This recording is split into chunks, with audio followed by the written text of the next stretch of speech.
I was reading a story about a gentleman, and you may or may not have heard of him. His name is David Ogilvy. Have you heard of David Ogilvy? Yes. He's passed away. He died in 1999. But do you know what he was known for? His name? It was advertising. He was advertising. He was a father of advertising. He was born in 1901 or 1911, excuse me. And he decided to get in advertising. Became the best known advertiser in the world. And it's funny because he drifted in and out of many things that he was doing. He was a photographer. He was an artist. He was things that you're just like, wow. But it all accumulated into this thing if he wanted to become an advertiser. And advertising, I think, has taken on a different role from when he did it. As an example, if you had to define advertising, what would you define it as? Getting the word out about your product. Okay. All right. Promoting your product. Okay. What do you think advertising would be, Linda? Well, I would actually say that it has to do with promoting yourself or a product or an event. It's just getting the word out and wanting people to call you or write to you or whatever, connect with you. Okay, so it's about you or your product. It's about you or your product. Is that what you said? Okay. What do you think? I'd say it's the science of connecting a target market with the fulfillment of a need. Ooh, you're close. Ooh, I like that. The science. That's very good. What do you think? If I say, hey, I want to start advertising, tell me what it is. Well, yeah, first it would be getting people interested in what you're offering, Okay. creating a buzz. Yeah. When I read this again this morning, I'm like, boy, to me that sounds a lot like content marketing or inbound marketing is what we call it today. We've relabeled it. Now, what do you think, Phil? What do you think advertising is? Well, to me, it's educating the public as to what you have to offer in the way of goods or services. Yeah. The cool thing about this whole process is if we followed the same thing that David Ogilvy said, 30, 40 years ago, it would basically call content marketing right now. Excuse me just a second. Amy, are we ready? Okay. Oh, good. All right, so let's get started. I'll talk about that a little bit later. Let's get started on today's program. So today we're going to talk about hot seats. And if you've not been, I think everyone's here has been in the hot seat. And since there's 4 of you, and we have Phil. Phil is volunteer for SCORE. Yeah, so a fairly new member of SCORE. Perfect. So let's talk just a little bit about SCORE. First of all, I want to welcome those people that are joining us online. Maybe that's what happened. They stayed in their pajamas and they're watching the streaming live. We're here at SCORE in the Coachella Valley, and they've been around for quite some time. In fact, they celebrated their 50th year anniversary, not here locally, but SCORE in general. It's a funded program of the Small Business Administration, and it's really designed to help businesses or people wanting to start a business, entrepreneurs, or maybe people want to get out of business, fulfill that need. So if you're saying, hey, I want to start a business, but I don't know what to do, and say, well, I need a business plan. So come on in here and they'll help you. Or I have a business plan, I want to get a loan. They'll show you how to work through that. Maybe it's hiring employees. Maybe it's as far as staffing. Maybe it's you want to dispose of that business. Anything in between, whatever you can imagine that runs with a business, this is a group to come to. And the coolest part about this is they are not a group of people have to pay for, they're hired, they're volunteers. So they have you as their highest and best interest. There's no ulterior motive, like, well, if I Terry here, all of a sudden I'll get 20% of our business. That's not the way it works. So we invite you to come in and make an appointment and just challenge them. Now, here's the coolest thing. There's about 40 volunteers here at this location.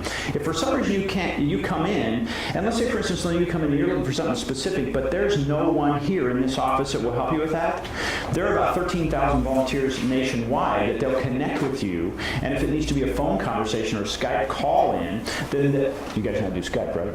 Yes, they do. They'll bring somebody in to teach them. But anyway, so they'll do that as well, and they'll walk you through it. Now, the other thing is they'll go as long as it takes to help you reach when you say, hey, I feel good about this. We're being successful.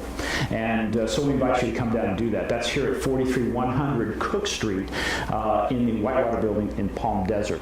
So My name is Jeff Harrison. This is Andrew McCauley back in the control booth. If you were in the cameras, that's Amy Anderson. She's my business partner as well. So today, this is probably, even though we have a very light group, this is probably one of our most popular sessions, which is called the hot seat. And how many of you, if I asked you a question, what would be a mastermind? What would you call a mastermind? A group of people with like interests that get together to support one another and to elevate their businesses. Perfect. That sounded like it came right out of Napoleon Hill. I mean, that was excellent. Excellent. Yeah. And that's exactly what it is. That's why every Tuesday I look forward to this, because it is exciting, because there's a group of like-minded people that say, hey, I'm here, I'm getting up early. And there's a lot of study on people who get up early are the ones who do a lot of good things throughout the day. They start early. It's like that early bird gets a worm. There's some reason behind that. But anyway, it's kind of coming together. So this is, in essence, and Andrew, I'm going to have you talk a little bit about Mastermind, because he's involved in some really high-end, very expensive masterminds with some people that we all know that are on a very different stage. And tell us a little bit about a mastermind. Yeah, I guess the mastermind is a whole bunch of different ways to do masterminds. And it came from Napoleon Hill, or actually Andrew Carnegie, way back when. And his mastermind was that he had a group of people that would help him achieve his success. And that's a little bit selfish, but it worked for him. So mastermind these days is more about having everybody achieve success. So, you know, I've been involved in masterminds that have different industries for different people, and you all sit around.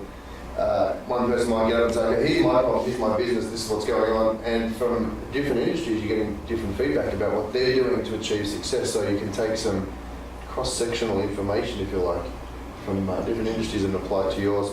I've seen masterminds that have all the same industry, so maybe the same industry together, and they're all sharing what they've learned about that industry. So there's different ways of doing it. So I guess today what we do is the second one, which is basically we have all these different people from different industries. Get up, let's talk about what your business is, and then give you some answers and some ideas that you can take home. And it's not just about the people that are sitting up here taking away things, it's also the people in the audience learning about, hey, I could use that for my business too. Yeah. One of the coolest things that I learned a long time ago was this. The same mindset that got you into this issue that you're trying to deal with cannot be the same mindset to get the solution for you or get you out of that. And what that means from a business standpoint is, let's say, for instance, your business is Right now, handyman. handyman, okay? And I'm not a handyman. My wife will attest to that. I need your number, though. But it's one of those things where the answer is going to come from outside your industry. It's like sometimes that saying is, we're so close to the forest, we can't see the trees because we're in that industry. So this, to me, I probably get as much out of this process as you guys do, because I'm looking for those clues to say, God, you know, Linda does this, and it's very valuable. What if I did it in my business? Because if it works in her business, it's probably going to work in mine. I'm going to have to modify it a little bit, right, for my ideal client. But the idea, if it works over there, it works over here. And quite frankly, when you look at industries like Starbucks, you know, if it works in one location and this is what it is, they just go find that same location someplace else and just cookie cut that whole process. All right? So that's the exciting part for us. So today, let's talk about who would like to begin today with the hot seat. That would say, hey, I got something going on. And by the way, this will be a really short program if nobody raises their hand. Very good. Come on up. So if you'll sit right here, I'll sit on your right, or your left, excuse me. And I'm just bringing up a particular problem. Perfect, Yeah. perfect. That's what we want. Particular problems Okay. or opportunities. By the way, before you get started, if no one saw this, and I'm going to give this to Linda, this was an ad. I don't know if you remember Dominique Fawn was here a few weeks ago, and then she interviewed us. She went on site and interviewed us at a location called Mama's House here in the desert. And it's a crisis center for young girls facing some challenges with they're pregnant, and not to go into a lot of it. But anyway, that's why they filmed us doing that. And I want to thank Linda, because Linda connected the dots by getting Dominique here and introduced us. And she did a really nice article. Somebody said, hey, nice photo. And I said, no, it's just because it's really dark and you can't see me. But anyway, we really appreciate that. Amy will be giving autographs later. No. So that was a lot of fun. So anyway, so first tell us your name. My name's Cynthia Slayton. Cynthia, tell us a little bit about your business and what you do. The business is called eCharm International, and it's basically, finessing this, but it's like the world's first electronic charm bracelet. Electronic? Yeah, and that's the eCharm because rather than just choosing all your charms, you provide email addresses, and then your friends go online to your personal shopping cart and they choose your charms your charms for you. So it's designed online.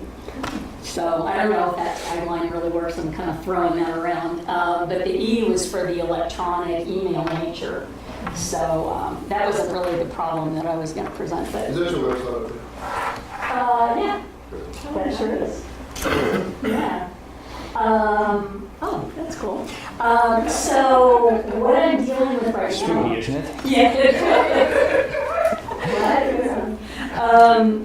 So the thing I'm dealing with right now is that I wanted to, from the beginning, be very quality oriented so that this charm bracelet, because there'll be a charm that represents each person on it rather than a normal charm bracelet. It's kind of just what you want to throw on.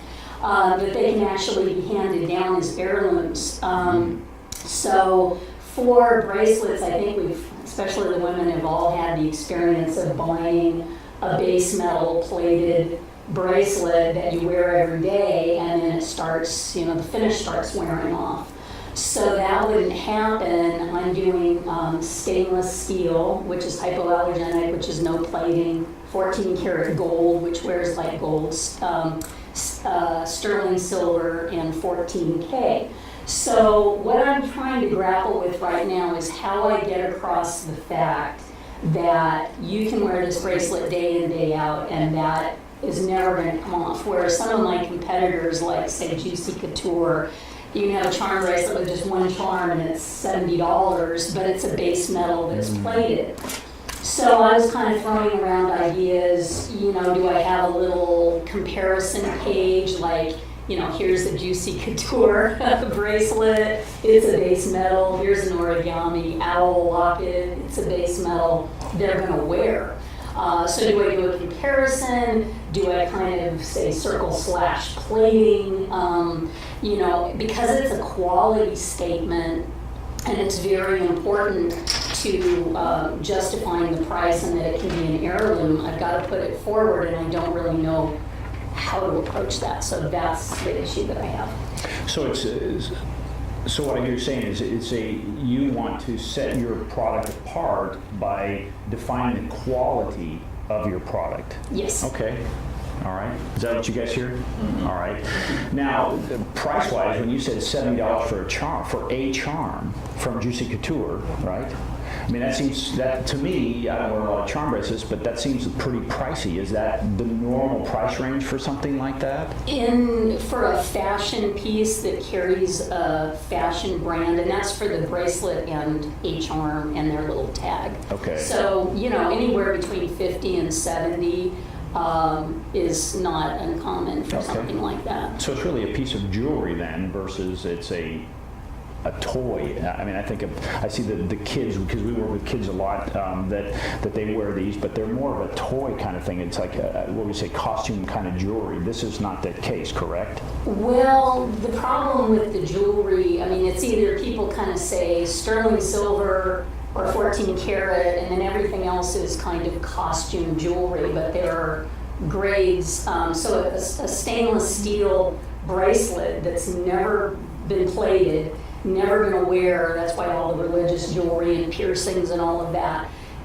Because of the price point, it's going to fall into the costume jewelry, but it's kind of really not, because it's a pure metal, and costume jewelry is kind of always assumed as being a base metal with a plating, and it's kind of cheap and you only wear it a few times a week, or it's not going to hold up over the years. Okay. But the whole concept of costume jewelry is kind of price driven. So that's a little bit of a conflict that I have, because I'm in that costume jewelry price frame for my gold filled and for my stainless steel. but they're not really costume jewelry. Gotcha. Okay. So let's do some feedback. What do you think? How does she get that message out that she's high quality? Well, I think what your comparison is very clear about your base metal. So that's a specific thing to compare. But how you do it, like where do you do it? Do you do it on your website? Do you do it in emails? Do you do it in I don't know what opportunities you have to do it where you're getting that exposure from your clients or your customers. So where would that be? Yeah, well, one of the things is that right now I don't have a front page to this. I mean, you're basically coming into the shopping cart. And so one of the things I'm going to do is add sort of the front page. And so I thought where it's not all this information and all the links and everything. And I thought maybe there I could put some type of a quality positioning, either a picture or a couple of pictures, or click here for quality comparison, or I don't know, it's a tough nut to crack. Yeah, and that's the hard thing that I find is saying what you want to say in a very short, impactful manner in a little bit of real estate. So, like, do you take it, on the right top-hand corner and do some sort of a top quality, compare us or something like that? Just a real brief, 4 or 5 word. Well, put yourself in, and I'm going to go to Linda. Put yourself in a position of the customer for a second. What would make you want to know more about this bracelet that would value, and this goes back to that whole thing of David Ogilvy in advertising.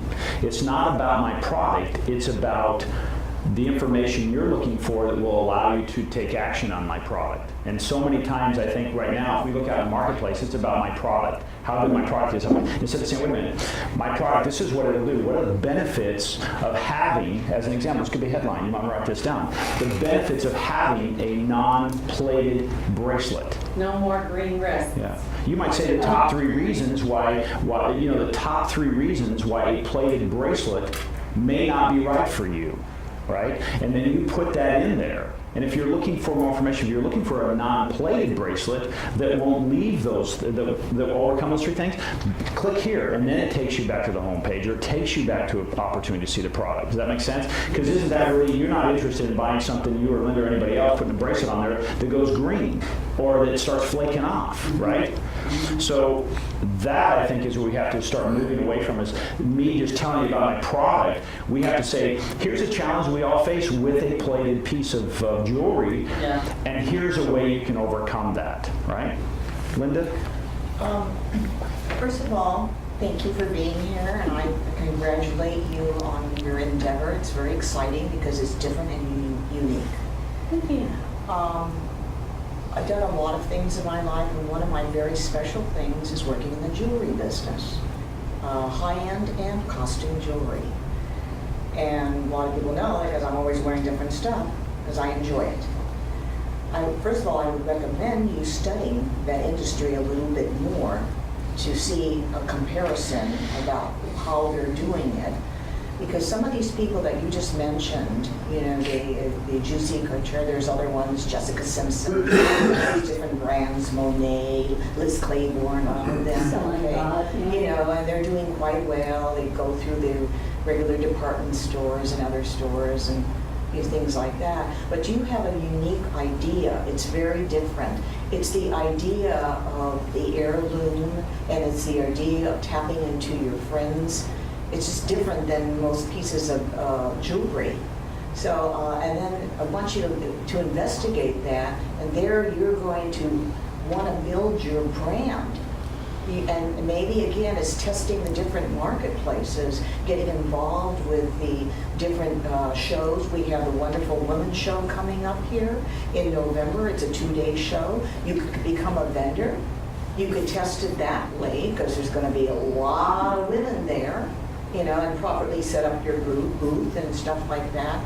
I think you do need to test the market more and how the response of the people. I mean, that's wonderful what you're giving them. You're concentrating on getting the best metal. Sure, that's nice because, again, whoever's wearing it now, and then if they want to pass it on to their daughter or their granddaughter or whatever, we want it to be everlasting, and that's really important quality. But it's the idea that you came up with, it's different than a lot of other things that are on the marketplace right now. So I think you need to do a little more research. Cool. Great information. I'll come back to you for a second. Let's tie this in. One of the things we were talking about yesterday in a different meeting with Amy and Andrew is we were talking about that connection with a known name. Linda associated a few names there. We all know Jessica Simpson. I mean, I have a few little videos. No, I'm just kidding. But there's a situation where you say, hey, who in our immediate marketplace could I put one of those bracelets on that are high visibility? They have a strong referral base. As an example, think about things with your close friends that they say, oh, I love that necklace. Where'd you get that? And you tell them, the next thing you know, they have something similar to that, right? So I think of people like Carissa Farley in the desert. She's everywhere. Kate Spates, she's everywhere. She's very influential. Who else in the marketplace would be like that? And you say, hey, you know what? That's part of my marketing. I'm going to go out, and then here's the coolest thing. I'm going to give you this, Terry, but this is what I want you to do. In 60 days or 30 days, I'm going to come back, and I want you to tell us how you like that. How did it wear for you? What was so cool about it? What did your friends do? Because we're going to help you associate it with your friends. And then use that as a testimonial building your product. Does that make sense? That sure does. Okay. So I was thinking more about what you said about 3 reasons, why our bracelet is better for you, what have you. I think in that space where it says subscribe now, that might be a good place to learn how we, or how you can, or no more green wrists, or, something in there that's about, that will entice a buyer or customer to click on that to learn more about how their product helps the buyer. Okay. I love it. And, Yeah. and would you talk, I think you want to talk about the website a little bit, don't you? Or do you? Just what's the main idea of the website? What do you want them to do? Ultimately, what do you want them to do? I want them to purchase click on a friend's bracelet or up there. Right, so and you want them to buy something. Want them to buy, So yeah. on your website, I'm not seeing anywhere that's telling me to buy. I'm seeing stuff that tells me to design. I'm seeing stuff that tells me to subscribe. It tells me some links that whatever that means. I can scroll down, I can see information, gift reminders, to enter the world of e-charm. I don't want to enter the world, I just want to buy one. That's true. Seriously, I just want you've got all this information, which is it's not bad, it's just that the main thing you want people to do is buy. Right. You got to tell them to do that. Right. I may not be into designing, I just want to buy one that's already there. I just want a quick gift, I want to get out, in and out.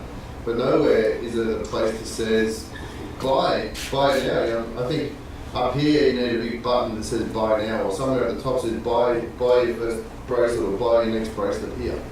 Right. Actually, because I was thinking about putting a first page, because this just is the shopping part, but having the first page and maybe just having a picture of each of the, I guess buy, but to have each of the 4 products that you see down below, where that's where you would come in, and it would be more of a call to action. Have you only got 4 products? Is that it? Well, 4 categories. 4 categories. Yeah. So then on the front page you'd say buy your charm, buy your bracelet. Or your friend's bracelet. Whatever it is, but there's got to be a stronger call to action, because at the moment I'm like seeing all the wishy-washy sort of stuff. A lot of info. Like, this is a shopping cart page, right? I'm here to buy. I've got a friend, she's got it, I want to get this too. You're making it hard for me to buy.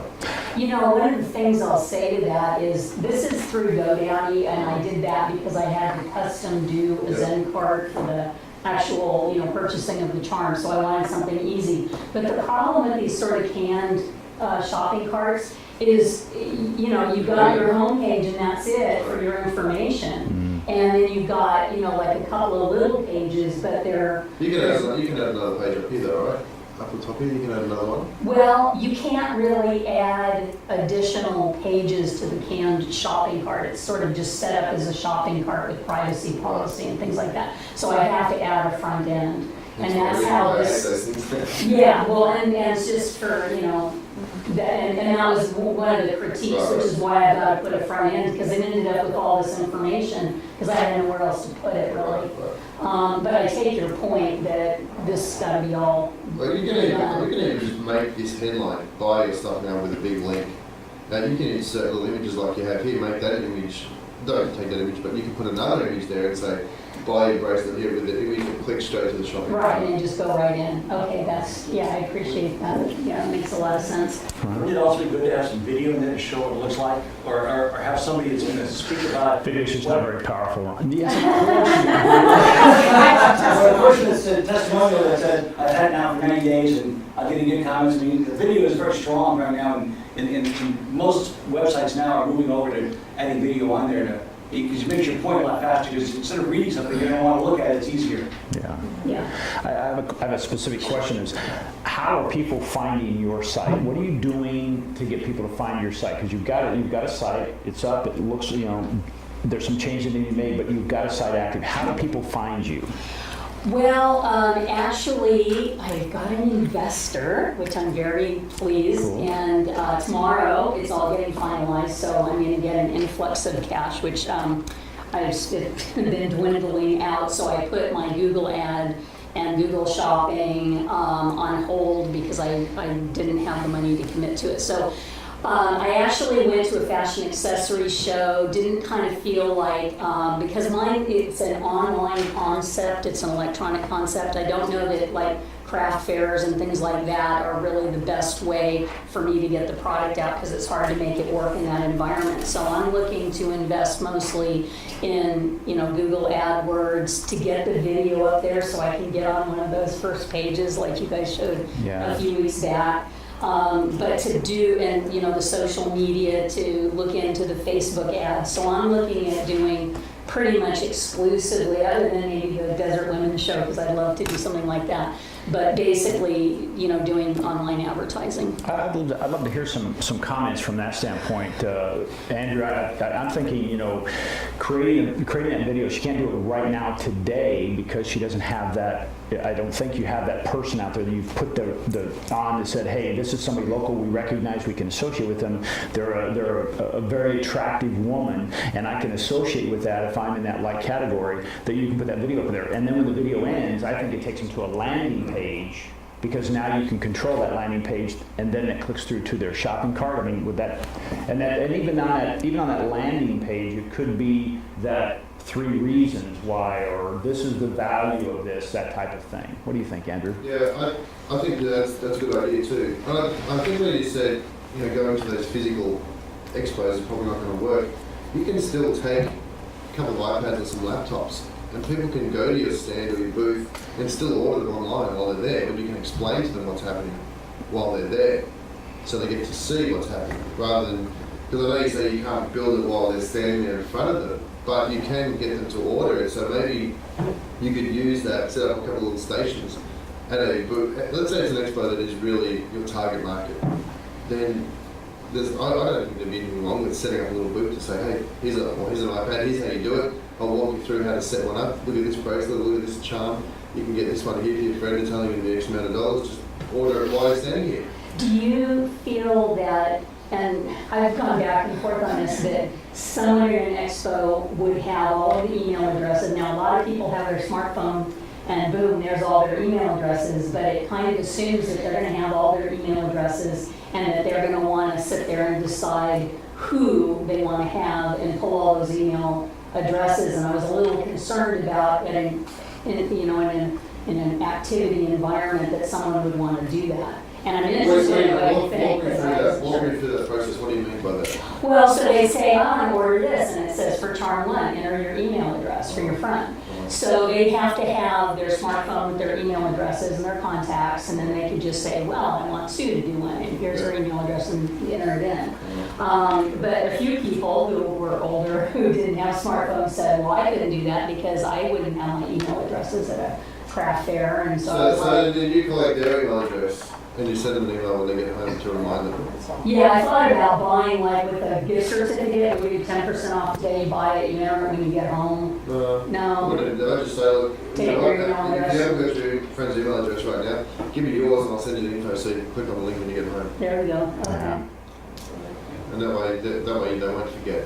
And you'll build your database too then. Yeah, don't let that hurdle be a roadblock. Let it just say, hey, this is going to make me better, more wise when I go into that environment. That there is no challenge that you can't learn how to say yes. There is a way to work around that. I mean, Andrew lives in that environment all the time. Amy lives in that environment all the time where somebody comes and says, it's just not going to happen. Well, if you thought of it, oh my God, and then all of a sudden it's a new avenue.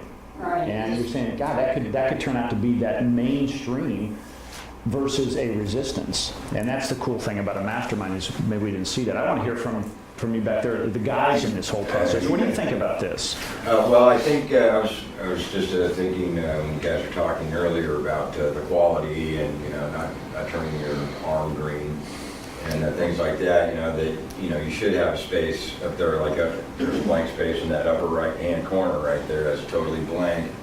Have it's like some kind of a testimonial, tutorial, some kind of that describes the quality of the work. Price comparativeness and those issues. Yeah. I just had this pop in my head with an image up there that says, make your friends green with envy, not green on the wrist. This is not the green with envy I was talking about, something of that nature. Yeah. Just a little soft, because it makes you laugh. That's exactly why I don't put that on. Right? Yeah, and I even thought, because I didn't really think about, I forgot about the green part, but so many things that people click on, I know it shouldn't be this way, but they click on weird things, and if you had, I thought instantly when you said that, if you had a picture of a terrible green arm, people would go, ooh, click on that. I don't know if that's a positive thing to do or not, but people would probably click on it because it's like, oh, that's happened to me. Yeah, I think Andrew, I'm going to defer to Andrew because Andrew's an expert at Facebook targeting marketing, as is Amy. Images are very powerful on Facebook. Could that be a targeted Facebook type of product, Andrew? For the green arm? Yeah. Yeah, definitely. Looks like avoid this terrible infliction. Yeah. And then it's like, I don't want to get that. What is that? I don't know what it is, but I don't want it. Do you Yeah. find this Who do you find this not Or you Charlie? could reverse it a little bit too and say, how to get a green arm, and say, buy something that's not the quality I have. Because people like that. By our competitor. Right, I mean, that's what I'm saying, so buy the product. But also back to your talking about doing some of these trade shows, and because I've done a lot of work in the street fairs and everything else, and as much as you might not find you're going to sell as much out there, but what you're going to do in a street fair environment or something like that, or a show environment like that, is you're going to see a lot of people over a very short period of time, so you can formulate of where you're going in the direction. In other words, even so they don't buy, but if you get 25 people come in the booth, in every hour, you're there for 8 hours, you've got a lot of people you've gone through, and you're going to get at the end and say, this is a reaction that I had. Right. It's good or it's bad, or I have to change this or change that. Yeah, I like that, and the COD thing, because it's Yeah. longer term, made me a little apprehensive, Well, but, you have to go stand by, go there, the only problem is the hours in the morning, you have to be there at 5 o'clock in the morning, 4:30, so it's not. But they're saying it's quick. It's a laptop or an iPad. That's and I right. got up at 2:30 this morning, Yeah, so. no, I'm saying, but those are things that you can do that feel easy to get a good feel for the market. And then if you sell a lot, then you say, hey, then it makes sense doing that. I agree. It's part of your research. Yeah. Let me ask you a question, Linda, because I think this is something coming up that has an expiration button on it. The women's show. Roughly how many women go to that particular? Thousands. Thousands. So what if you went? Yeah, and there's probably I guarantee there's a series of directors on that put that together.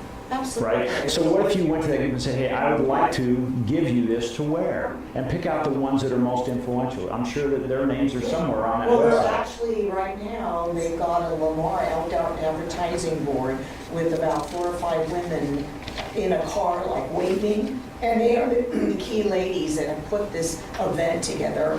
And I also know the person that created the event. So I'd go right to those people. Yeah, Go right to those people, and those are your influential people. And all of a sudden now, you're taking what Ron is saying and going to the trade show, except you're now turning these people over that says all of a sudden it's not you, and please don't take this wrong, they don't know you, but all of a sudden you have like Richard Branson walking around saying, hey, did you check this out? And you're going, got my attention. right? Yes. Of that level. Right. And I would say if that were one of my hot items, I would do that right away, along with these changes Andrew recommended on your website. Andrew, I mean, let's tie. Ron, you had one other thing? Yeah, well, last year, SCORE was invited to be, and I forget the name of the show, it was a woman with Suzanne Summers. Yeah, it was a women's show. And we were doing workshops on helping start a business for women. Yeah. Well, very honestly, I think they had one workshop with one, we had some with none. But the problem is that everybody was not doing to our workshops, they were out there buying stuff, the vendors out there selling, a lot of them sold out. Yeah. So I mean, so that's, so people go there to buy. We never go back and do another workshop like that. But if I'm gonna sell something, it's like, I would go sell us. Yeah. No, we didn't know that stuff. Women are gonna go shop shoppers, for right, right. things. Yeah. They're not necessarily gonna shop for workshops. Yeah. And I know being in this, if I saw something they were selling, it was junk, but they were still buying it. You know what I mean? So, Thank God they were buying it. yeah. Any other thought? Phil, we haven't heard from you. What do you think? Well, no, it's all been said pretty much, but I'm looking at it from the standpoint of being sort of a stupid male. If I'm looking to say buy a Christmas present for my granddaughter or my daughter or whoever, and I don't know darn thing about charms, except that they're worn, and my little daughter or my little granddaughter wants a charm bracelet. It would be nice to be able to direct something to the man who knows nothing. And he also does spend money, by the way. And we're always We're all looking, told to buy jewelry. we're always looking for help. Yeah, the personal shopper. Andrew, kind of put a bow on this. What would you say? Hey, these are your action steps you need to be taking. I would say firstly, get a buy now button. Get someone, Buy now make it definitive what you want them to do.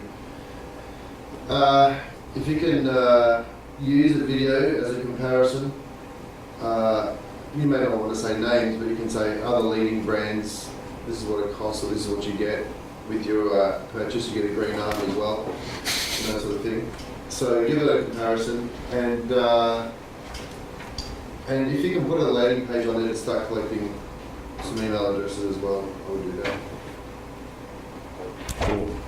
Thank you very much. Those are strong. Yeah, my only other comment was, as they say, it's all been said, but I think it's very important that you identify yourself as making the product that isn't going to give you that green arm. You might Yeah. almost have to use the word brand somehow. Brand, it's been said that you should have something up in the corner there. You might want to Right, no more green arms. Yeah. have something really catchy or thematic that's going to underline the fact that you have a very unique, high-quality product. It's not a toy. You're different. Yeah. Yeah. That's a unique selling proposition, right? That's something that's unique. Cool. Any other? What do you think? Does this help you a little bit? Oh, absolutely. It really does help, and I thank everybody for their comments. Great. Because you think something and you think, well, you're always second guessing yourself, but to hear someone else say, well, yeah, sure, it really does help. Yeah. Thank you. Cool. Well, Thank thanks for you. being the hot seat. Good deal.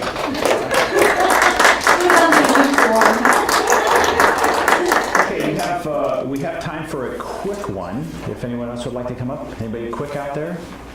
No quickies? Come on I'm up. quick. Quickly, come up. Oh yes. Thank you. All right, Ken Day, handyman. I'm new to the area, and so I'm establishing a business down here in the handyman field. And actually, I've been kind of thinking the past week or so, how can I make my handyman business stand out above the rest? Because everybody, oh yeah, he's just a handyman, and, this, that, and the other thing. And so, how could I project myself to be more than just a handyman? And what I've come up with is a networking type of thing for the trades. So say a customer asks me, "Okay, do you know any good plumbers, or do you have a number of good electricians?" So I set up a referral type network. Say, "Oh yeah, Joe, he's real good. He's been in business 30 years. He said anything, da da da," and pass that on to my customers. And I feel like that would add value to my service. Okay, so let me ask you a question real quickly, and we'll get started here. Is when you make that connection, what are you providing that potential connector, if you will? Let's say Linda's your connector. You say, hey, she gets out, talks to everybody, or Terry, because she's in the real estate business, whatever. What are you giving them that makes it easy for them to share you? Is it just a verbal communication and, hey, here's my phone number, or is it just a business card? What is it? Well, usually it starts out with a business card conversation, and they say, oh, well, you know what, I might have something around my house that needs to be done. And so you end up starting out by working on their house. They see how you do, and then from there, you do a good job, they're going to give you a good referral. Yeah. And That's pretty much, the nature of the business, nature of the beast, is when you're, trying to establish yourself in a new area, how do you get the word out? How do you get those customers? I think,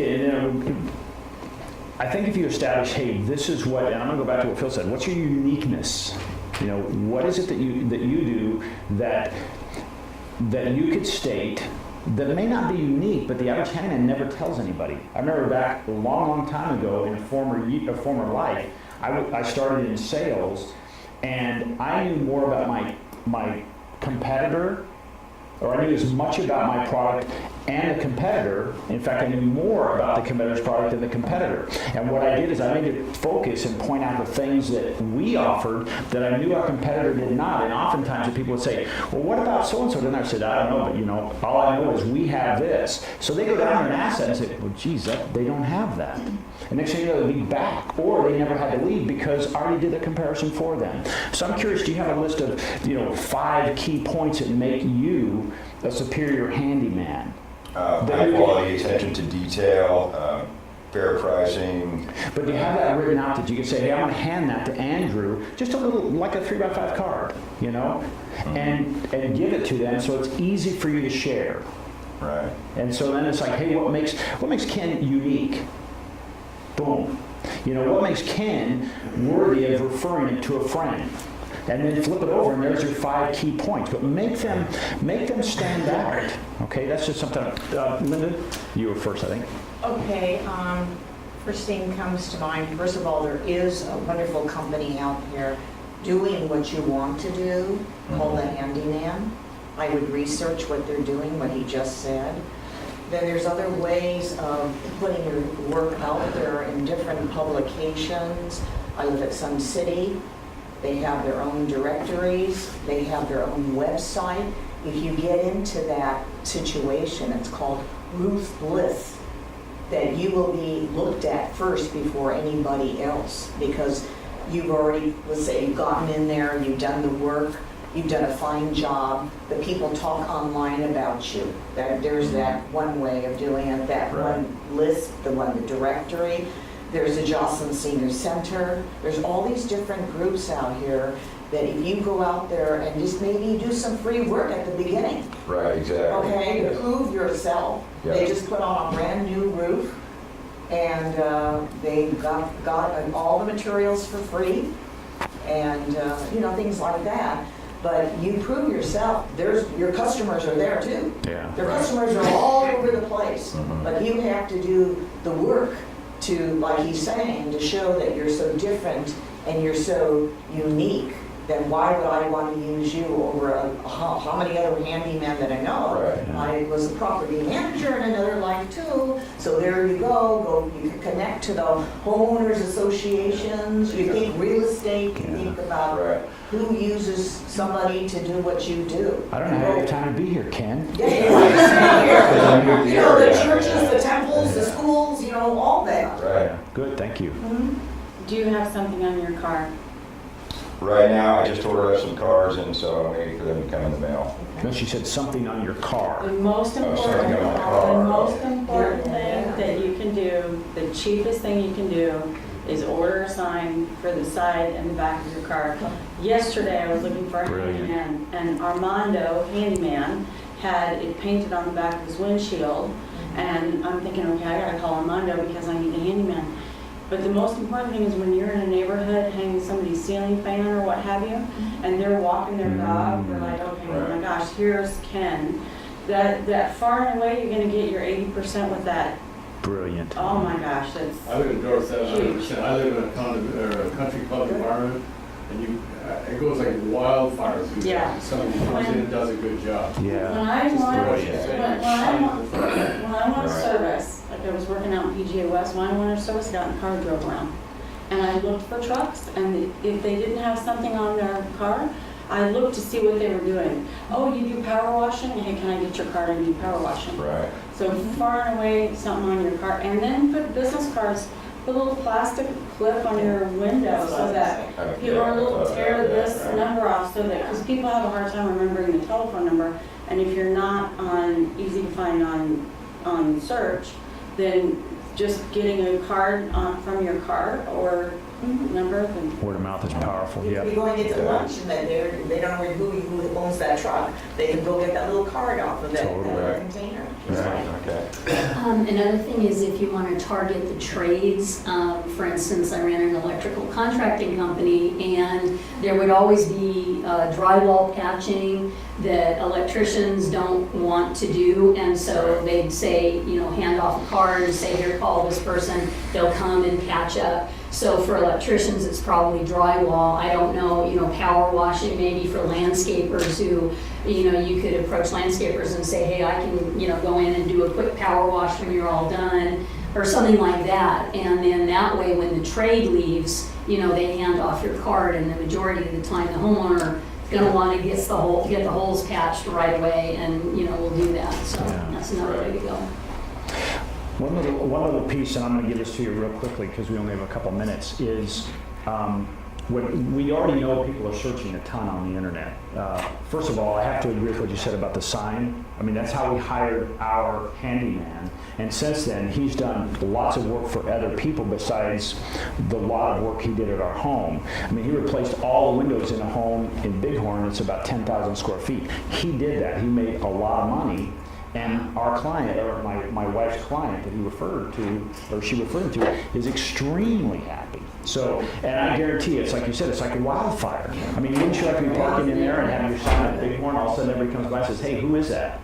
They kind of already vetted you. So I think that's really good. The other piece is, I would create some vignettes with videos of how you do some things, and then tag them the best handyman in fill in the city, and get those out there. And all of a sudden I'm going to say, I'm looking for a handyman in Rancho Mirage, and bang, yours comes up, and I get to see you doing the job. See, that's like that sign on your car, except it's video. Because I might see your sign and say, hey, click here for my video. Well, let me check that out, because you're in there doing a job. I want to see who you are. And now I see you, I might say, this is the kind of guy I'm working for. He's clean, he's thorough, he does a nice job, he speaks well, bang. And that's where Jeff and Amy's company, Swing Point Media, could do you justice by giving you that video and putting it on that business website, mycitybusinessreview.com. There you go. I like that. Okay. So you have some ideas? Yeah, it does. It's kind of, I have a little funny story real quick. It's when I lived up in the Bay Area, I had my American Handyman business up there. And I had American Handyman, on the side of my van, my phone number.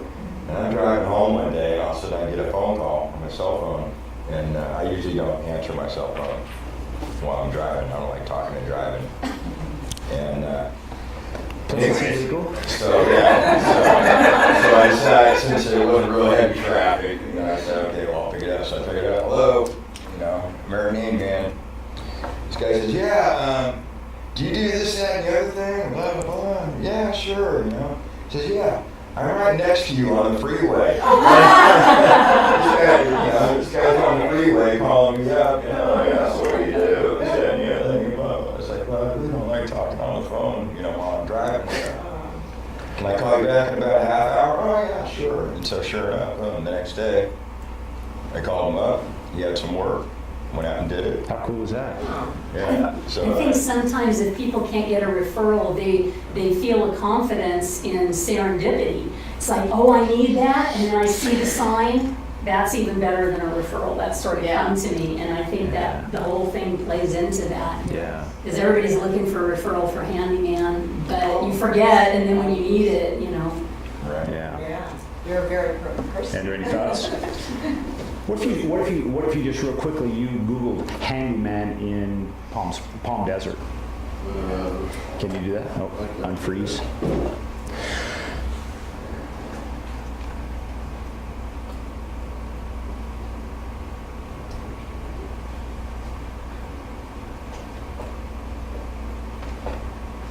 There's a bunch of ones here. Yeah, but there's none of them with a thing of the video. No Yeah, video. Because we No. don't need it to put up on. Yelp is It's on gonna the be, first page of So Google. how do you know if there's video or not? Because it shows- Like, You like, can like, show it, you like, can show go it. to, no, no, you just, I would show like a little box with the Oh, arrow. wait a minute, he just has something. it shows you a box like that. See that there? Yeah. Right. See, more people are more apt to go into the video first, open up that page. Well, Jeff's going to explain why this doesn't come up, why these could come up in the normal web search as well. Okay. Yeah, see, they're not over there. They just not properly optimize those videos. So there's to it. So they've done all this work and it hasn't helped them. There you go, way down at the bottom. I actually endorsed that idea when I first moved here 3 years ago. I needed some work done in a condo. I had no idea. Well, so I just did this for a general contractor. And a bunch of names came up. And there was a fellow who had a video that showed a spectacular remodel that he'd done. Guess who I hired? There you go. Yeah. Also, you might do something on the video, maybe showing like how to change a heater furnace filter. Something that they can do by themselves, but they might not want to. Yeah. But you're helping them Right. get to the next level because it's something that's real complex to Yeah. do. You know, and it's something that's not going to be a big job, but that gets you. That's a great idea because my furnace filter needs to be changed. Yeah. You go home and do that. He's listening to anything. And here's the piece of that you want to make sure to tie in that David Ogilvy that's about advertising. The information of why you should change that filter, not that you should change it, what are the benefits of that? Because then you're focusing on the client and what value you get from them. And that sends out a very good message that, hey, you know, you really are dedicated into helping me, and in turn you get paid, but why should I do that? Not just that I should do it. It's like the kids when you say, go to your bed. Why? They want to know why. You say, eat your vegetables. Why? Because you're tired. Give me, I was gonna say, how about him doing a blog eventually? Totally. Yeah. Some of those things, yes, ma'am. so 3 things, so right off, Yelp is the first one that's not paid for. And then Google Places is the second thing that's not paid for in the ABC. And then the video, those 3 things that you can do very cheaply, you can get on the first page of this in a matter of several weeks. Minutes. You get all that together. We can get you there in minutes. Okay.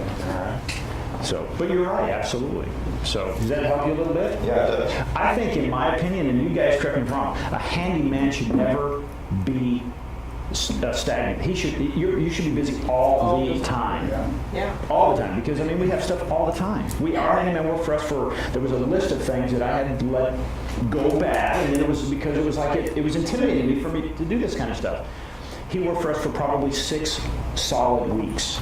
Wow. So, and then more business besides that. You know, when you just said that real quick, you could advertise that yourself as the busy man the handyman that's busy all the time. Yeah. People could say, oh, I'm gonna see that guy, because he must be good. Yeah. Right, yeah. You know, actually, customers are a lot more interested in somebody who, doesn't say, oh, I can be there tomorrow, right? You know, I can start the job.